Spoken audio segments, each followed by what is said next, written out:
औज़ुबिल्लाहि बिस्मिल्लाहिर्रहमानिर्रहीम रब्बी यस्सिर वला तुअस्सिर वतम्मिम बिल खैर व बिका नस्तईन आमीन या इलाही आमीन रब्बी ज़िदनी इल्मा रब्बी ज़िदनी इल्मा। नाज़रीन, आज हमारे एफआईए एक्ट की लास्ट वीडियो होगी जिसके अंदर हम एफआईए एक्ट को आज तकरीबन कंप्लीट कर देंगे। पहले भी तकरीबन हो तो चुका है कंप्लीट, बस ये एमसीक्यूज मैंने बनाए हुए हैं, तो वो 3-3 4-4 मिनट की वीडियोज़ हैं। 3 से 4 वीडियोज़ होंगी, आप उन्हें देखें। इंशाल्लाह ताला आपका ये जो एफआईए एक्ट वाला पोर्शन होगा वो इंशाल्लाह ओके हो जाएगा।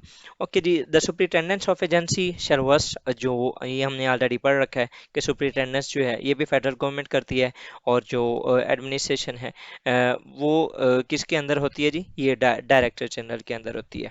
उसके बाद जी, subject to any order with which the federal government may make in this behalf the member of agency shall. अब इसमें ये लिखा हुआ कि मेंबर ऑफ एजेंसीज क्या क्या कर सकते हैं, ठीक है, उनके पास किस चीज़ की पावर्स हो सकती हैं। वो सर्च कर सकते हैं, अरेस्ट ऑफ पर्सन्स हैं, एंड सीजर ऑफ प्रॉपर्टी, मतलब कि वो ज़मीन का या उनकी जो प्रॉपर्टी है उसको अपने कब्जे में ले सकते हैं, बंदे को अरेस्ट कर सकते हैं और घर में जाके सर्च कर सकते हैं।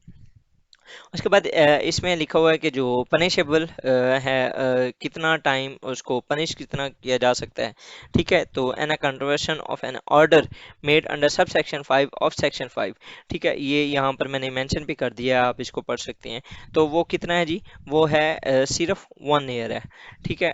1 ईयर उसकी जो पनिशमेंट होगी। The AD legal and deputy director law of agency shall be deem to be the public prosecutors. जब भी कोई केस होगा किसी भी किस्म का, तो ये जो होंगे एजेंसी की तरफ से, ये डिप्टी डायरेक्टर लॉ और असिस्टेंट डायरेक्टर लीगल, ये पब्लिक प्रोसिक्यूटर्स होंगे, और ये डिस्ट्रिक्ट कोर्ट के अंदर जो केस चलेगा उनकी तरफ से ये ट्रायल ये लेंगे। उसके बाद जी, the federal government may by notification may by notification in official gazette amend the schedule so as to add any entry there to or modify or omit or any entry therein। मतलब कि आपका जो schedule है या जो official gazette है उसके अंदर किसी भी किस्म की, या एफआई एक्ट के अंदर किसी भी किस्म की कोई भी अमेंडमेंट जो होगी वो कौन करेगा? फेडरल गवर्नमेंट करेगी।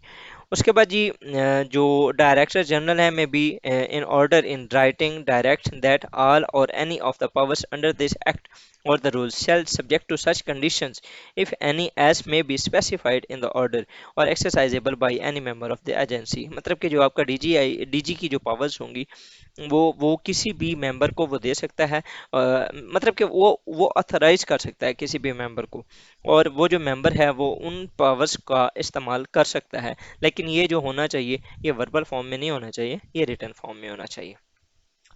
उसके बाद जी, अगर फॉर एग्जांपल ये जो पहला है इसके अंदर ये लिखा हुआ है कि अगर कोई एक एजेंसी का बंदा या फेडरल गवर्नमेंट के अंदर, ये जो एफआईए के अंदर कोई भी है, तो वो अगर गुड फेथ के साथ काम कर रहा है तो उसके ऊपर कोई भी सूट या कोई भी प्रोसिक्यूशन नहीं हो सकती। उसके बाद ये, according to this act government has powers to make rules, ठीक है। किसके पास पावर्स हैं जी? फेडरल गवर्नमेंट के पास। पाकिस्तान स्पेशल पुलिस जो थी वो एस्टेब्लिश हुई थी 1948, और किस एक्ट के तहत हुई थी? The Pakistan special police establishment 1948 and the special police and provincial police order 1962, ये इसके तहत वो लाई गई थी। उसके बाद ये यहाँ पर ना सेक्शंस के बारे में लिखा गया है कि जो सेक्शन 2 है ये किस चीज़ के साथ डेफिनेशंस इसके अंदर हैं। कॉन्स्टिट्यूशन ऑफ द एफआईए जो है वो इसके अंदर है, सेक्शन 3 के अंदर है। उसके बाद जी, which section of the federal investigation agency deals with the superintendents, तो सुपरिटेंडेंट्स के लिए भी जो है सेक्शन 3 है। पावर्स के बारे में कहाँ पर लिखा हुआ है? वो सेक्शन 4 के अंदर लिखा हुआ है। उसके बाद जी, F I A 1974 deals with the certain officers of the agency deem to be the public prosecutors, तो उसके बारे में लिखा गया है 5A में। और which section of F I act deals with the powers to amend the schedule, तो वो है किसमें? 9 में, सेक्शन 9 के अंदर।